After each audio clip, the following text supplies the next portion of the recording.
La psicología positiva, la psicología de las obvias realidades, la psicología de la posibilidad. Estamos en el siglo XXI y el presente nos muestra ante nuestros ojos lo que podríamos considerar un cambio de paradigmas. En el siglo XX, la psicología, así como la psiquiatría, se han enfocado en lo que es la enfermedad mental, lo que son los problemas de conducta.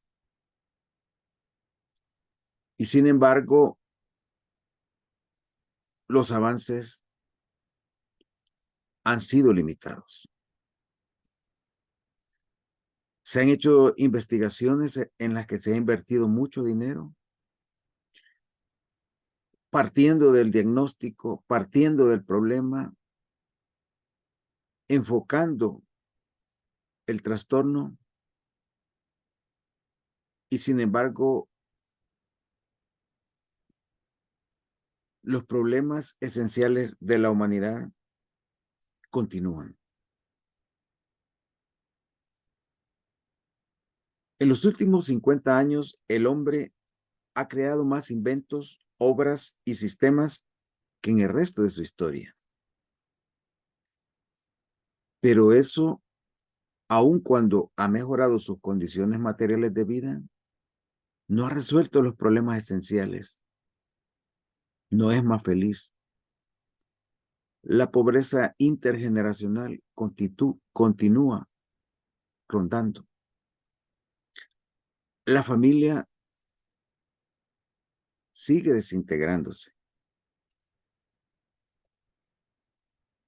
Los códigos éticos, morales y espirituales están siendo sustituidos por un comportamiento hedonista, enfocado a la búsqueda del placer inmediato y con ello evitando la responsabilidad. Áreas importantes como la educación están siendo atacadas por nuevos sistemas de valores que en su intento por darle más espacios de libertad al ser humano,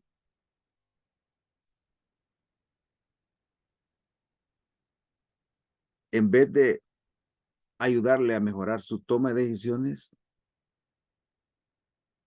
lo está llevando al punto de perder el control, la autodirección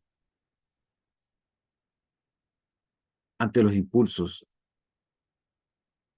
ante los caprichos que se quieren resolver inmediatamente. Ahora los maestros han perdido poder para guiar y enseñar. De igual manera, los padres, al enfocarse en el verbo tener, están más empeñados en adquirir a través del trabajo y el dinero cosas que crear con amor y lógica, que fundamentar el carácter de sus hijos, que fortalecer aspectos importantes del carácter, como son las emociones, el sistema de creencias.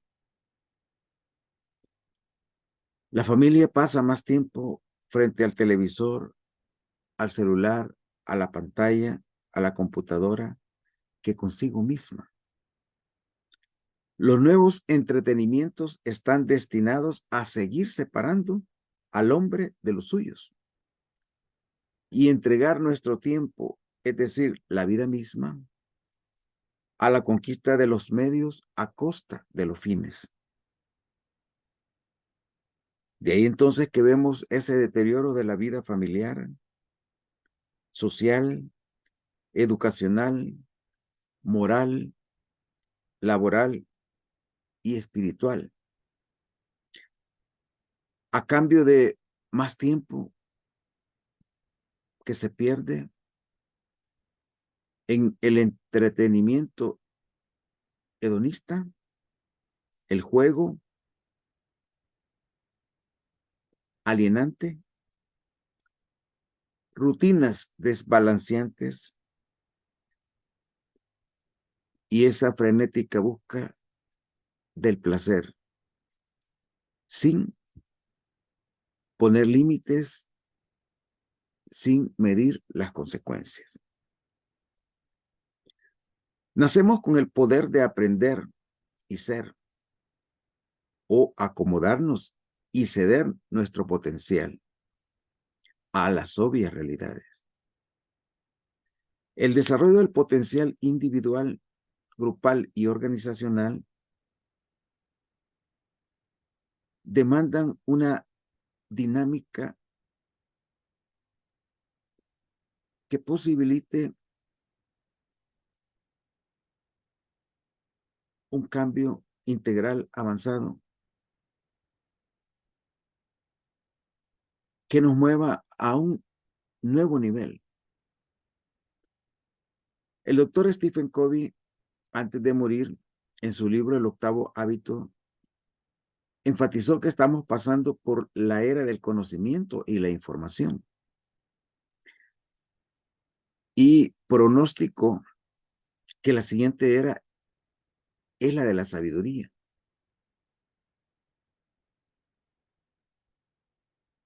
Pienso que no se equivoca. Pero además que esta nueva era a la que nos encaminamos va a ser una era polarizada. Por un lado va a ser una era de sabiduría, pero por otro lado va a ser también una era de necedad, insensatez, antivalores. De ahí entonces que al polarizarse la sociedad, algunas personas van a continuar frenéticamente buscando experiencias que les traigan esos momentos de placer sin mediar las consecuencias. Y por otro lado, vamos a encontrar mentores, coaches, mostrándonos mejores caminos para pasar del bien ser al bien hacer, luego al bienestar. En la guerra de los 80 experimenté una guerra civil. Me tocó en esa época formar una generación de jóvenes, participar en esa formación y al ver cómo nuestra juventud estaba siendo destruida por una guerra, sus familias estaban siendo atacadas y de un día para otro en una familia llegaba el ejército o llegaba la guerrilla, asesinaba a los padres y estos jóvenes quedaban huérfanos, enfrentando un futuro incierto. Y entonces, al pensar en esa situación, hicimos una serie de investigaciones en la Universidad de El Salvador y descubrimos lo que llamé la teoría de las obvias realidades. Cómo la adversidad corroe y lleva a las personas hacia la rebeldía, una rebeldía ingenua o un sometimiento que no abre futuros. Ante esa situación, el hecho de que cuando una persona llega a un punto de estrés en el que pierde la fe y es agobiada por el temor, la duda, la incertidumbre, la tendencia de la persona es rebelarse agresivamente ante su realidad o someterse, esclavizarse, esconder la cabeza en el hoyo como el avestruz. Y en ambas circunstancias, ceder su potencial ante las obvias realidades. En aquella época, la década de los 80, me planteé la pregunta: ¿cómo generar un contrajuego ante estas situaciones? Si las obvias realidades son parte de nuestra vida, es decir, existe una oposición en cada decisión que tomamos, ¿qué hacer para preparar a una juventud para enfrentar un futuro incierto? El primer principio que descubrí y que puse en práctica con estas jóvenes fue: veranos fáciles preceden a inviernos difíciles. De ahí entonces que el camino para hacerle frente a un futuro incierto comienza con la preparación. La preparación física, mental, relacional, espiritual. Recuerdo que en esa época, siendo orientador de un grupo de jovencitas, en un centro educativo en el que por 15 años estuve laborando como psicólogo escolar, desarrollé como parte de ese principio de la preparación que precede al poder y a los resultados que necesitamos, desarrollé lo que llamé el ciclo de aprendizaje para la acción o CAPLA. El CAPLA entonces era el camino para alcanzar una preparación, para elevar la respuesta, para anticiparnos ante nuestras obvias realidades. Recuerdo que en esa época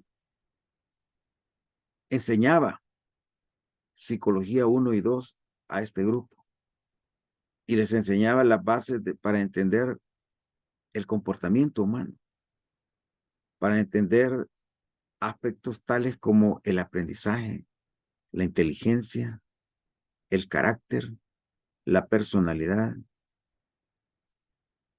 y cómo aspectos como tales como la motivación, la actitud, acompañan el proceso de pasar de la necesidad de impulso y deseo al objetivo y meta. Enfaticé en esa época la necesidad de ser fuertes, de explorar las fortalezas de su carácter y usarlas para resolver su vida física, mental, relacional y espiritual. Recuerdo que en cierta ocasión, al estudiar las bases biológicas del comportamiento, les dejé una tarea: preparar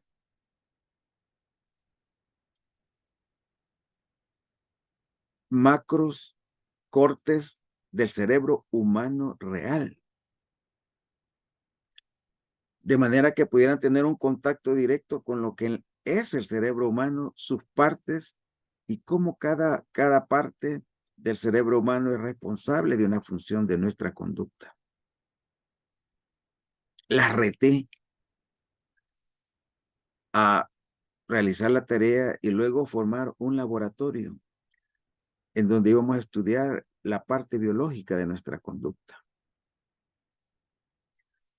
Se formaron en grupos y cada grupo, enfrentando el mismo problema, pensó: ¿cómo obtener un cerebro humano real? Un grupo fue a la Universidad Nacional, a la Facultad de Medicina, y pidió apoyo para la tarea, pensando que en la Escuela de Medicina habían suficientes cerebros como para que les obsequiaran uno. La respuesta fue: ni nosotros los estudiantes de medicina tenemos acceso a eso y la capacidad de tener un cerebro humano real que nosotros podamos usar. Pero les dijeron en la Facultad de Medicina: hagamos algo. Consigan ustedes el cerebro y nosotros les vamos a enseñar a hacer los cortes de manera que ustedes puedan presentar las funciones principales del sistema nervioso y cómo están conectadas esas funciones con las partes biológicas de nuestro cerebro. Ese grupo de señoritas había resuelto la mitad del problema, pero necesitaban la materia prima, el cerebro. ¿Qué creen que hicieron ante esa situación? Un grupo se fue al Hospital General, pidió una cita con el director. ¿Quién la recibió? A estas señoritas. Y les preguntó: ¿en qué puedo servirles? Ellas entonces le hablaron del proyecto que tenían y la necesidad de disponer de un cerebro real para la actividad. El director firmó una hoja y las mandó a la morgue del hospital, al Hospital Rosales.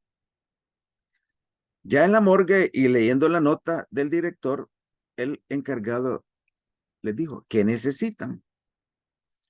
Ellas le explicaron: un cerebro. Y él les preguntó: ¿de un niño, de un joven, de un adulto, de un anciano? Y ellas les especificaron: de un adulto estaría bien. Y entonces el encargado de la morgue buscó un cuerpo de una persona fallecida y se los entregó. Ellas iban preparadas con un bote, un frasco en el que lo iban a introducir y les habían explicado que necesitaban llevar una sustancia para conservarlo, para que no se deteriorara en ese momento. Ellas iban preparadas. Después de entregarles el cerebro, el encargado de la morgue les pregunta: ¿y no quieren algo más? ¿Un hígado, un riñón, un corazón?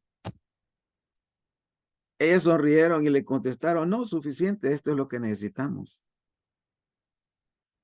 El segundo grupo se fue al cementerio y se reunieron con la persona que dirigía el cementerio, plantearon su objetivo.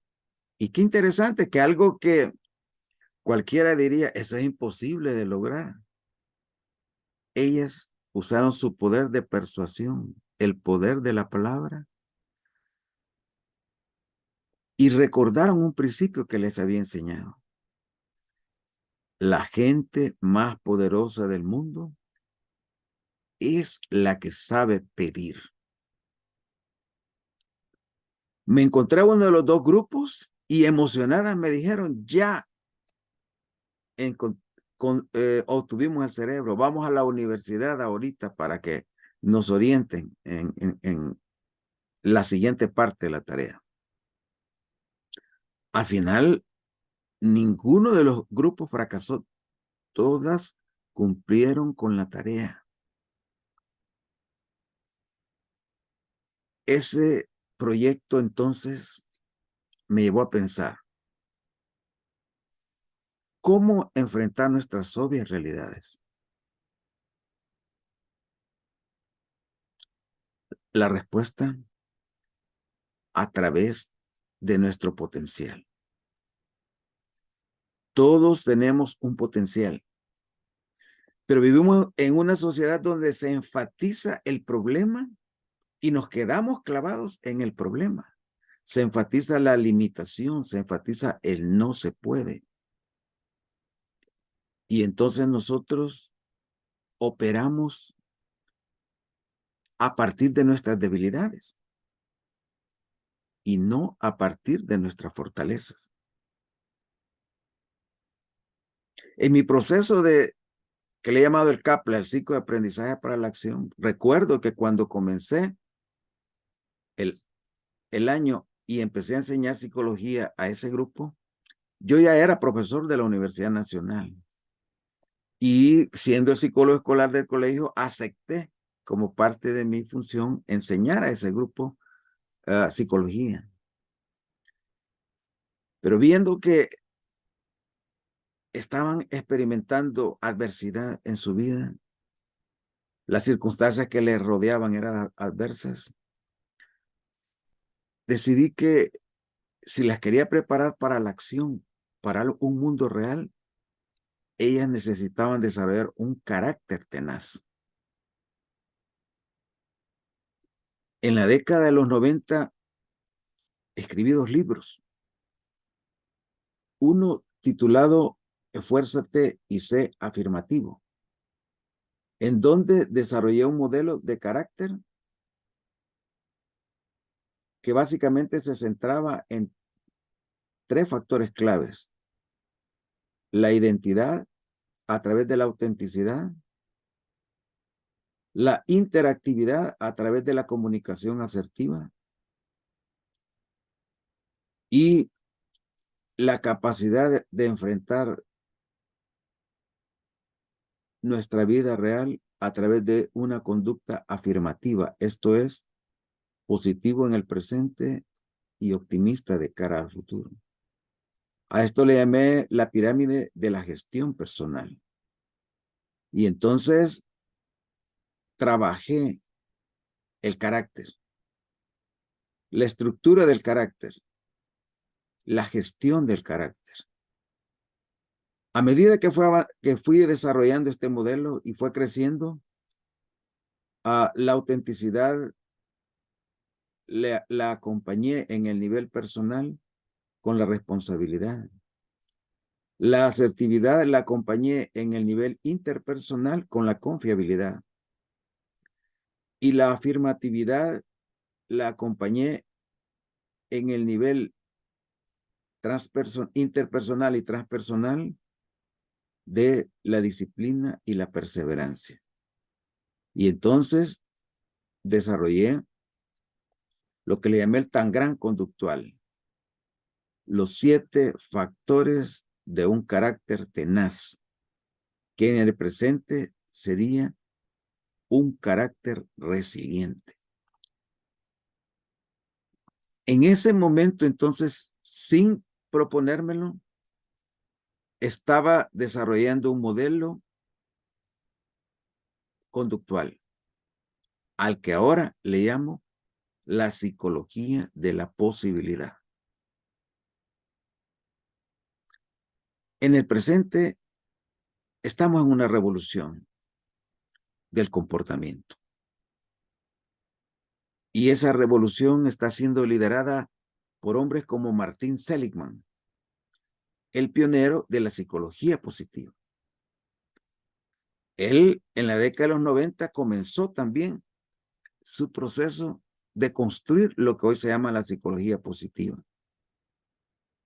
Universidades como la Universidad de Pensilvania, Carolina del Norte, Yale, Harvard, Nos están hablando de la psicología positiva, de la psicología de la felicidad. En Harvard, un psicólogo de origen judío está en el momento desarrollando uno de los cursos más importantes de la universidad. En Yale está la doctora Lori Santos desarrollando un curso sobre psicología de la felicidad basada en la ciencia del bienestar, que se ha popularizado como el curso que tiene más demanda en la universidad. Y ella incluso, al ver el éxito de este campo emergente, de esta revolución, en donde estamos ya dejando de ver lo negativo, sino viendo lo positivo, el potencial de la persona, ella decidió usar las plataformas online y lanzar su curso al mundo. Yo me he certificado en su curso, así como me he certificado en el programa del doctor Martin Seligman, que está formado por 5 cursos, una especialización en los fundamentos de la psicología positiva. Me he certificado con la Universidad de Carolina del Norte, con su curso de también de psicología positiva. Y al conocer la psicología positiva, entonces redescubro mi modelo que surgió en la década de los 80 en la guerra civil. La teoría de las obvias realidades y la psicología de la posibilidad basada en la formación de un carácter tenaz. La tenacidad nace de la fe. Creer, yo creo, tiene que ver con creer y crear. Cuando yo creo, inicio el proceso de construir mi identidad. Luego, introduzco la responsabilidad y aprendo a tomar decisiones. En el plano personal, entonces, la fe, la autenticidad, la responsabilidad construyen lo que llamaría en mi endoliderazgo, mi liderazgo personal, el autoliderazgo. Pero en el plano interpersonal, entonces, mis relaciones, mi telaraña social se construye a través de mis conversaciones. Y un elemento importante, entonces, es la asertividad. La habilidad de poder decir lo que pienso, siento y deseo que suceda sin agredir y sin ser agredido. La asertividad entonces me posibilita construir esa telaraña y construir credibilidad a través de lo que el coaching ontológico llama las conversaciones para la acción. Pedir, prometer, ofertar, cumplir, producir satisfacción. Eso me mantiene en la mesa de las oportunidades. Sobre esa base construyo confianza, autoconfianza, aprendo a confiar en otro, soy digno de confianza. Y entonces,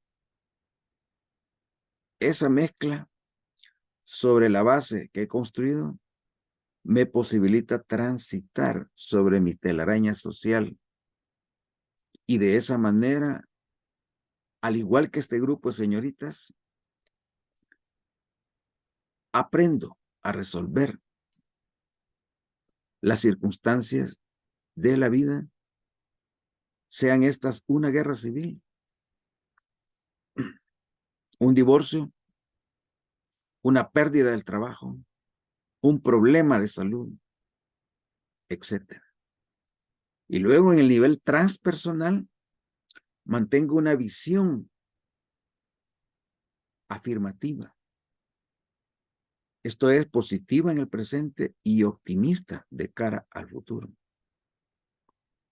Y esa visión hacia la que me muevo, la acompaño de disciplina y perseverancia. Esto es la psicología de la posibilidad, basada en la teoría de las obvias realidades.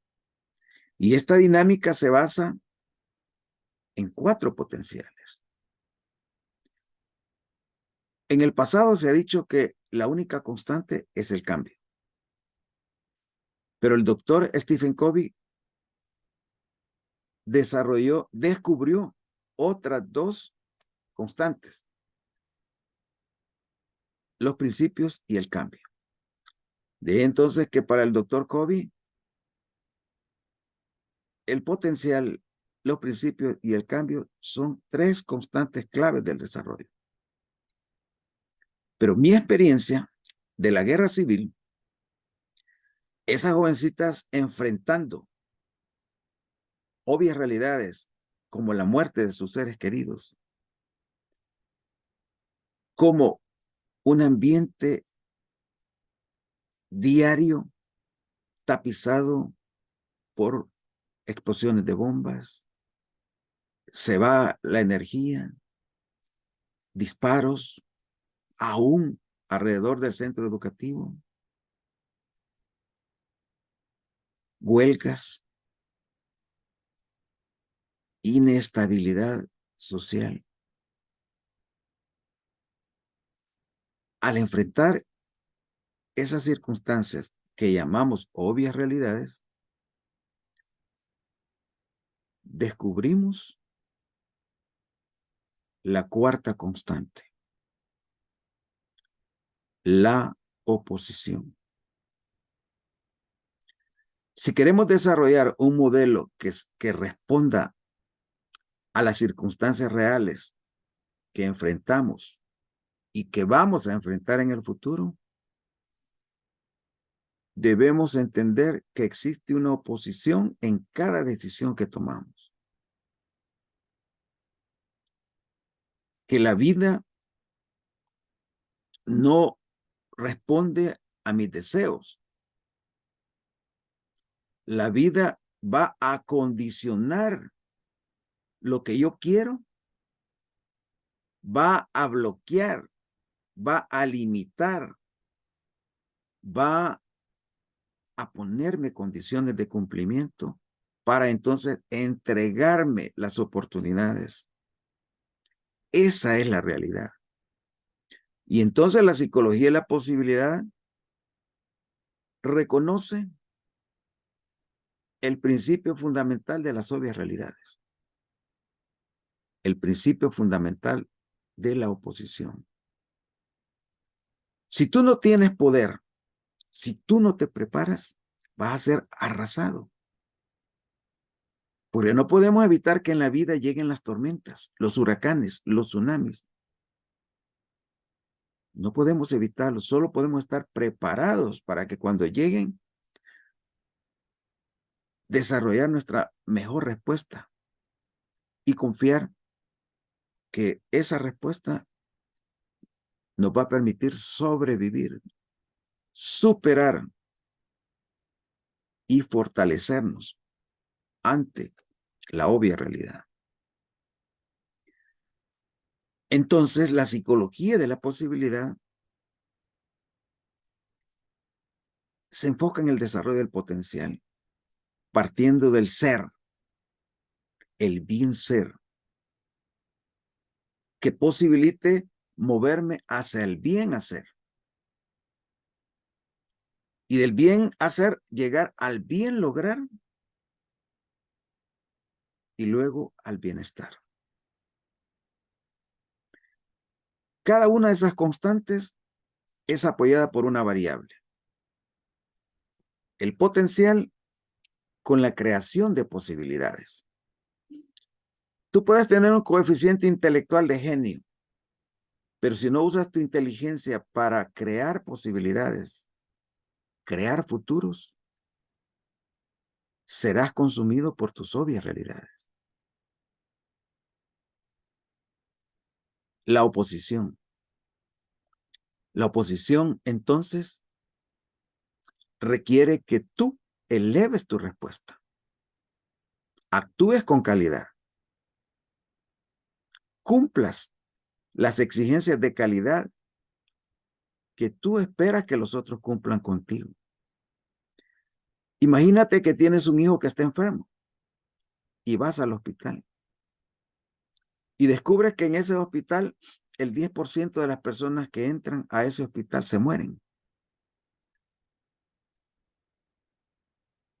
¿Qué pensarías? ¿Dejarías a tu hijo que está enfermo en ese hospital? Y ahora imagínate al director que te dice, nosotros somos un buen hospital, tenemos uno de los porcentajes más altos del país, tenemos un 10% de defunciones y eso es alto estadísticamente hablando. Tú como padre no te vas a conformar con un 90% de éxito, tú vas a esperar un 100%. De ahí entonces que la oposición demanda que nosotros elevemos nuestros estándares, que hagamos las cosas bien desde la primera vez y de ahí en cada ocasión. Y ese es un estándar de cumplimiento que va a permitir que la oposición y el potencial se junten y te ayuden a resolver la vida y a la vez te fortalezcan para enfrentar los retos que el mañana presentará. Potencial y oposición. Crear posibilidades y cumplir exigencias de calidad alta. Pero la tercera constante son los principios. El doctor Stephen Covey creó un modelo centrado en principios.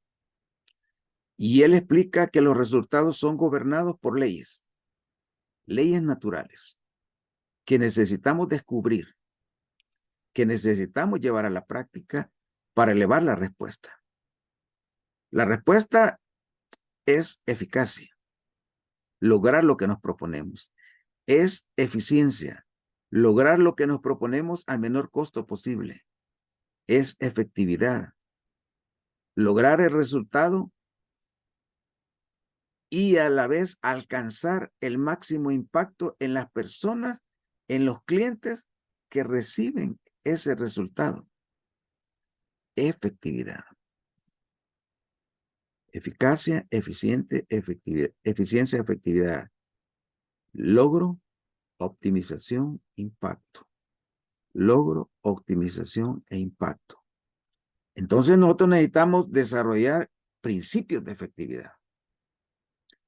Y el ciclo de aprendizaje para la acción, el CAPLA, es un proceso de adquirir nuevas maneras de hacer las cosas, mejores maneras de hacer las cosas, para finalmente llegar a la cuarta constante, el cambio. El cambio requiere un proceso, preparación, mejora continua, ir en busca de la oportunidad y luego hacer las cosas correctas en el momento del máximo impacto, el timing. A ese cuarto paso le llamo precoto. Preparación, Kaizen o mejora continua, oportunizar, ir en busca de la oportunidad y timing. Actuar en el momento justo para lograr el resultado deseado. Esta es la psicología de la posibilidad. ¿Qué piensas? ¿Te sirve este modelo? Si es así, sígueme. Mi canal de Obvias Realidades, donde podrás entender mejor este modelo.